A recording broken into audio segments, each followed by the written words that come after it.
The following is a Brother Asks and Building Better Builders video education series production. Welcome to a Brother Asks and Building Better Builders Uncommon Masonic Education presentation.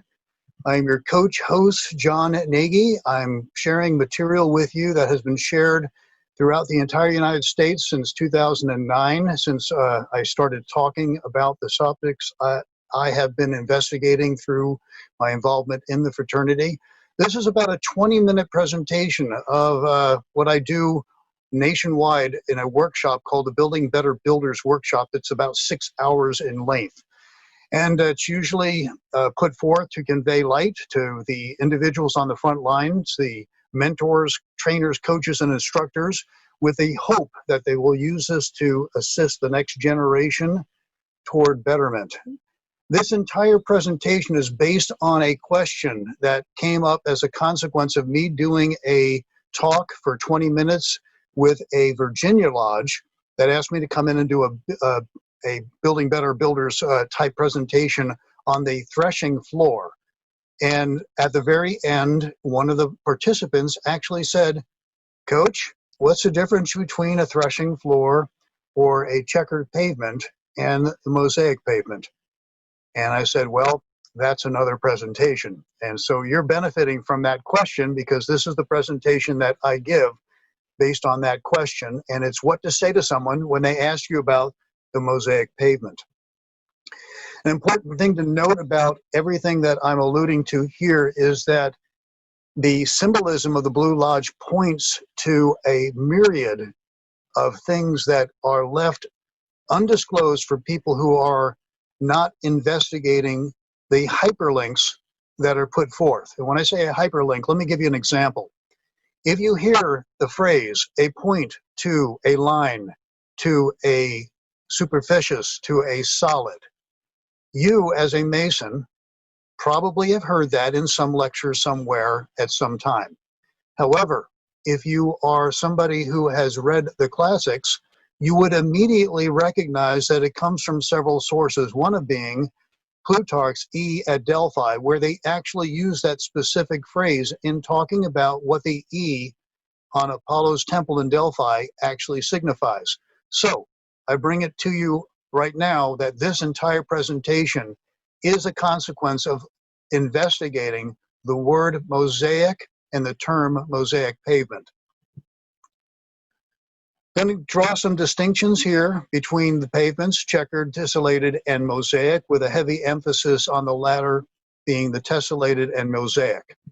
The definition of a mosaic has to do with a picture, specifically a picture or a pattern that is produced by putting together small pieces of colored hard material, and they could be anything from glass to tile to stone, makes no difference. That's what a mosaic is in its simplest definition. If we go to a tessellation, it's about covering a plane or a surface using geometric shapes. And these are called tiles, and they must have no overlaps whatsoever and no gaps in between them. And the pattern, the picture that is painted could be either patterned or random. And if we add to that pavement another one called checkered, has to do with an alternating pattern produced by arrangement of small colored pieces. It is a subset of tessellation, and both of those are subsets of the mosaic. An example of the checkered pavement is one that is up on the screen. I will not take too much time with that one.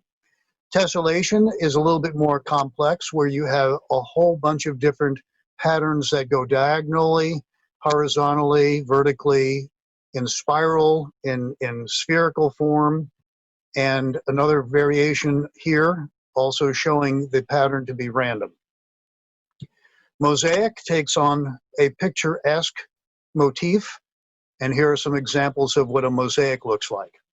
Now, if you start out with a mosaic, the subset to the mosaic is a tessellation, and the subset of a tessellation is a checkered pavement. Now, the question that comes up is, did King Solomon's temple have a mosaic pavement? And the answer to this is absolutely, it had a pavement. And if we go to Freemasonic scholars, they always go back to this particular scripture. It is 2 Chronicles 7:3. So in this particular case, I'm going to be focusing in strictly on 2 Chronicles 7:3 and emphasizing that the glory of the Lord came down upon the house. They bowed, the individuals who were there in the courtyard. They bowed their faces to the ground upon the pavement, and they worshiped. And at this particular point, it is the Masonic scholars who point to the phrase, the pavement. Now, let's go ahead and break that up. If you say Mosaic pavement, it is a specific word. And it only occurs in Esther 1:6. However, if you hear the phrase the pavement alluding to Mosaic pavement, it occurs 3 times in 2 Chronicles 7:3 and Ezekiel 40, 17 through 18. Now, why is this important? Well, if we give the Masonic scholars the benefit of the doubt and say, okay, the pavement means Mosaic pavement, then we have to say, well, yes, King Solomon's temple did indeed have a Mosaic pavement. However, in 2 Chronicles 7:1 and 2, we notice that the entire prelude to the statement, the pavement, that was following this scripture, is that Solomon had ended a specific prayer, and at that particular point, a fire came down from heaven, consuming the burnt offerings of the sacrifice. And this is a typical example of a painting that occurs when people try to illustrate that. And then what happens is it's totally consumed, and the glory of God radiated from inside the actual temple. Let's go back to the scripture. Because the glory of the God had filled the Lord's house. What is the because? Well, the priests themselves did not enter the house of the Lord because the glory of God radiated so brilliantly.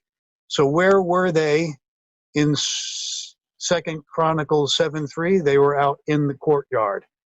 And 2 Chronicles 7:7 basically affirms that King Solomon was in the middle of the courtyard when all this was going on, where the burnt offerings were being burned.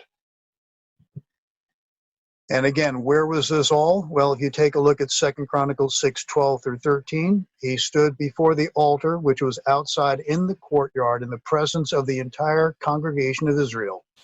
And in the midst, that's where he stood and knelt for the congregation. But the question that really should be asked is, did King Solomon's temple itself have a Mosaic pavement inside it? Which is kind of important to ask, since the entirety of King Solomon's temple is what we base our lodge room under. And the description that we have within our ritual kind of says, well, there's a checkered pavement right there, or a Mosaic pavement right there in our presence supporting the altar. So the simple answer to this is no. We have no, actually, there's not only no evidence, but we actually have scripture saying that there was no Mosaic pavement inside King Solomon's temple. Let me get to that.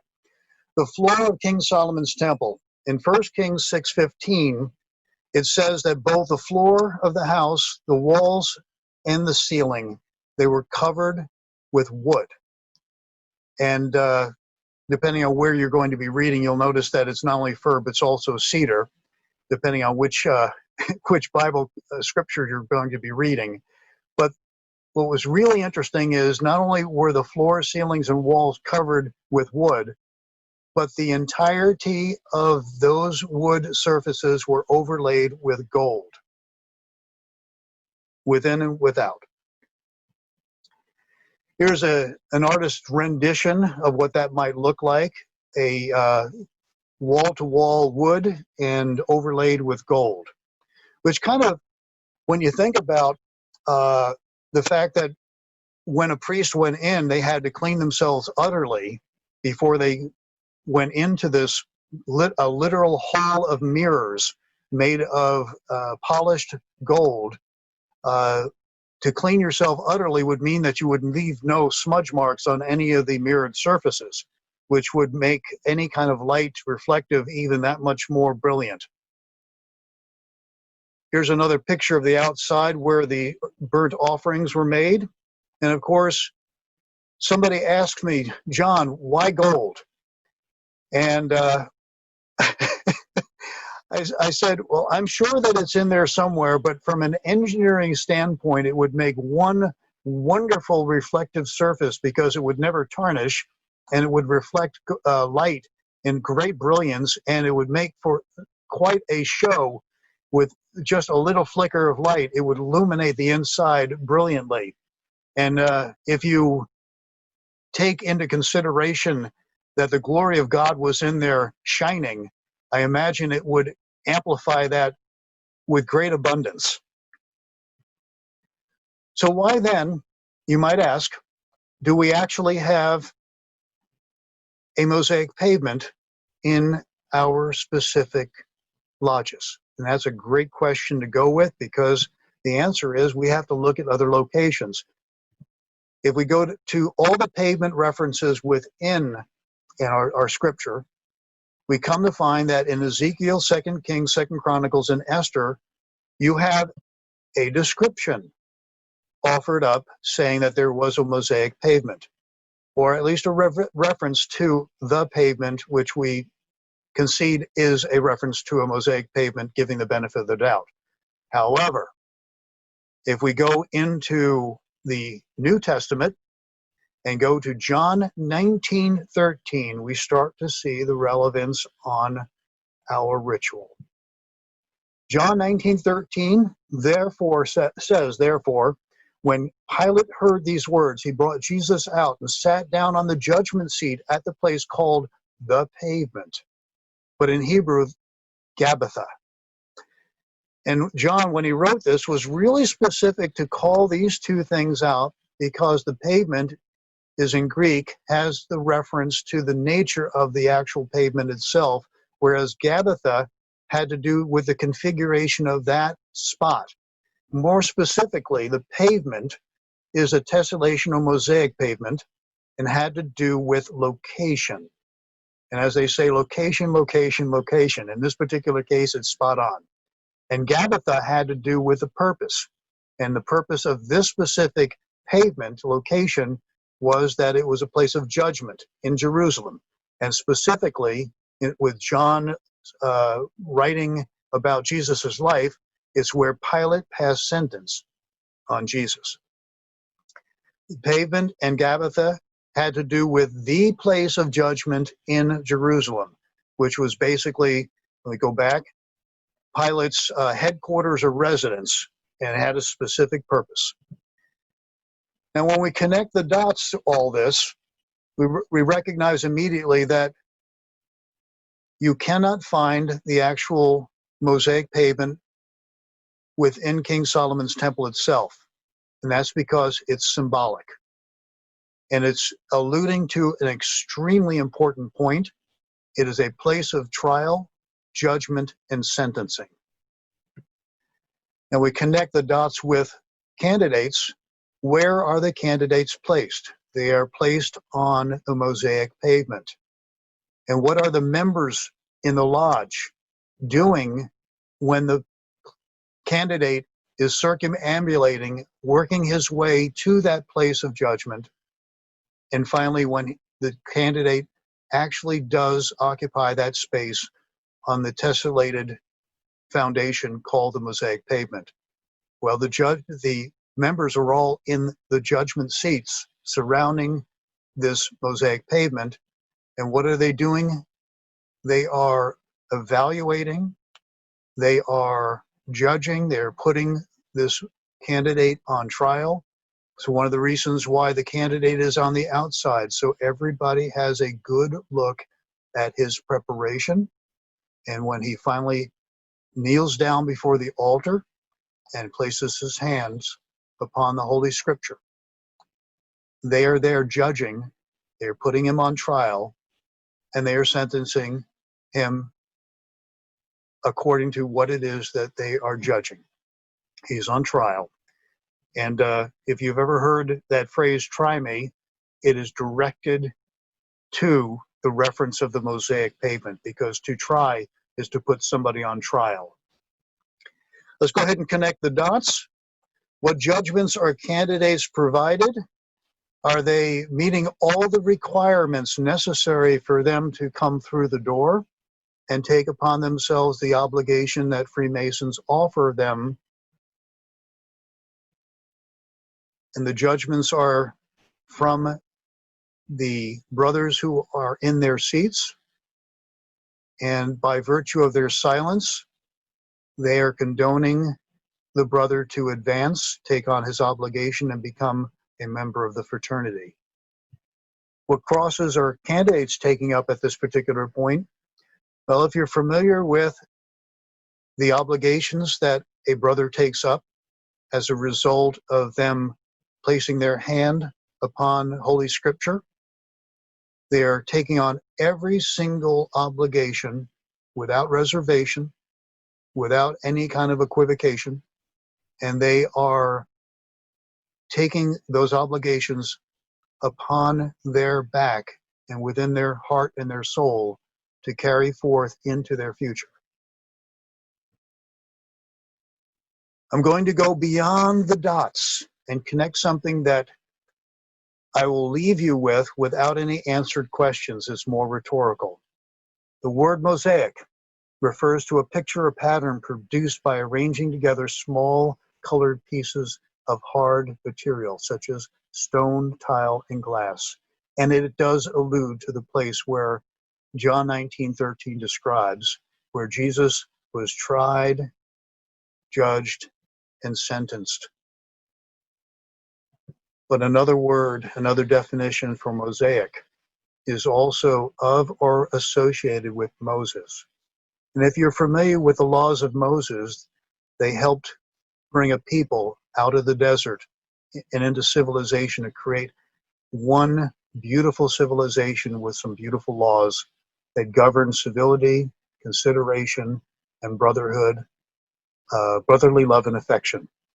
So it brings up a whole host of new questions that I hope that you can carry away from this particular presentation to perpend and consider into the future. Oh, by the way, shameless plug here. These are books that I've written about the fraternity. If you're interested, you can find them at this location, and you can contact me on Facebook if you need further information on that. This has been a Brother Asks and Building Better Builders Uncommon Masonic Education presentation with your host, Coach John Nagy. You can find me at Facebook and coach.net. Thank you very much. You've been watching a Brother Asks and Building Better Builders video education series production.